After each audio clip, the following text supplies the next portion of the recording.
ભાગવતના 18,000 શ્લોક છે. 18,000 શ્લોકમાંથી પહેલો શ્લોક છે જન્માદ્યસ્ય યતોન્વયાદિતરત ચાર્થેષુ વિઘ્નસ્વરાટ તેને બ્રહ્મરુદાય આદિકવયે મુહ્યંતિ યત્સૂરય તેજો વારી મૃદામ યથા વિનિમયો યત્ર ત્રિસર્ગો મૃષા ધામના સ્વેન સદા નિરસ્ત કુહકમ સત્યમ પરમ ધીમહિ.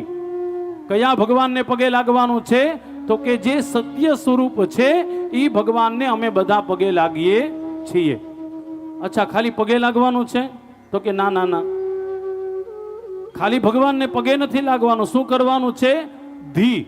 ધી એટલે બુદ્ધિ. સંસ્કૃતમાં બુદ્ધિનો અર્થ થાય શોર્ટ ફોર્મ ધી. ધી એટલે બુદ્ધિ. આપણા બધાની બુદ્ધિ ક્યાં લાગવી જોઈએ? તો કે ભગવાનમાં. પણ ભગવાન કેવા છે? આ પહેલા શ્લોકનું ખાલી 2 કડી લઈ લ્યો ને એટલે એમાં ભગવાન કેવા છે ખબર પડી જાય. જન્માદ્યસ્ય યતઃ, ખાલી એટલું જ બોલો. બ્રહ્મસૂત્ર શાંકર ભાષ્યનું બીજું સૂત્ર છે આ.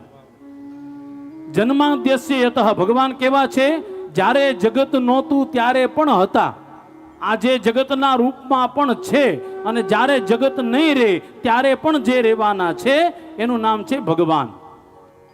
અચ્છા, તો ભગવાન શું કરે છે? તો કે જન્માદ્યસ્ય યતઃ, તમને મને બધાને જન્મ આપે છે. તો જન્મ આપે એટલે પૂરું થઈ ગયું? તો કે ના ના ના ના. એક માં બાળકને જન્મ આપે પછી શું કરે? તો કે જ્યાં સુધી દાંત ના આવે ને ત્યાં સુધી પોતાની છાતીનું દૂધ પાય, અને જેવા દાંત આવી જાય પછી એને એક એક કોળિયા ભરતા શીખવાડે. એમ ભગવાન જન્મ આપે છે, પછી આપણને બધાને જીવાડે છે, અને જીવવા માટે તમને મને અન્ન આપે છે.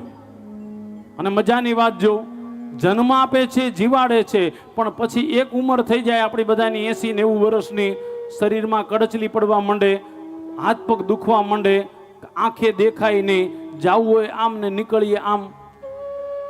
એટલે ભગવાનને એમ થાય કે હવે આ શરીરને છોડી દે, બીજું હું તને એક સરસ મજાનું ફ્રેશ શરીર આપું. એટલે ભગવાન શું કરે? આ શરીરને પોતાની પાસે લઈ લે, એટલે કે અગ્નિ સંસ્કારના માધ્યમથી લઈ લે અને આત્માને અમર રાખે. એટલા માટે ગીતામાં પણ લખેલું છે બધું મરી જાય પણ આત્મા મરતો નથી. એ આત્માને પાછો એકાદું પ્રાઇવેટ એકાદું સરસ મજાનું શરીર મળે, અને એ શરીરમાં એને કાયમ માટે રહેવાનું છે. જ્યાં સુધી શરીર છે ત્યાં સુધી ભગવાનનું ભજન કરવાનું, અને શરીર વયું જાય પછી ભગવાનના ધામમાં જવાનું. અને મજાની વાત જો, ભગવાનના ધામમાં ગયા પછી શું છે? તો કે ભગવાન કે પાછું જવું છે તારે?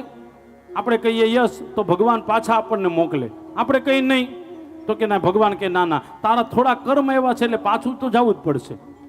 પણ હવે તું એવા કર્મ કરીને આવ કે તારે પાછું કોઈ દી નીચે જવું પડે. ડોંગરે બાપા એમ કહેતા, જીવન એવું સરસ મજાનું જીવો કે એકવાર માના કોઠામાં આવ્યા, બીજી વાર કોઈ દી આવવું પડે જ નહીં. જેટલું દુઃખ ભોગવવાનું, જેટલું સુખ ભોગવવાનું એ બધું ભોગવી લઈએ, પણ હવે પછી બીજી વખત માના કોઠામાં નથી આવવું. અને માના કોઠામાં ન આવવા માટે શું કરવાનું? તો કે બસ સતત ભજન કર્યા કરો, કોકનું સારું થાય એવું સતત પ્રયત્ન કર્યા કરો. આ શરીર જ્યાં સુધી છે ને ત્યાં સુધી સેવા કર્યા કરો. ડોંગરે બાબા તો ત્યાં સુધી કહેતા, માનવનું મોટામાં મોટું લક્ષણ જ આ છે કે શરીર છે એનાથી સેવા કરવી. 2 સેવા કરવી હો. સેવાનો અર્થ થાય ભગવાનની પણ સેવા કરો અને માનવની પણ સેવા કરો. પણ ગીતામાં ભગવાન થોડીક વાત અલગ કરે છે. ભગવાન કે ક્યારેક મારી સેવા નહીં થાય તો ચાલશે, પણ આવડા બધા બેઠા છે ને એની તું સેવા કરજે. આપણા દ્વારા કોક સુખી થાય, આપણા દ્વારા કોક ભગવાનનું નામ લઈ શકે, આપણા દ્વારા કોકના શરીરમાં કાંઈક ચેન્જીસ આવે, કાંઈક સારું આવે, એટલે સમજી જ લેવાનું કે એ બધું ફળ આપણને પણ મળવાનું છે.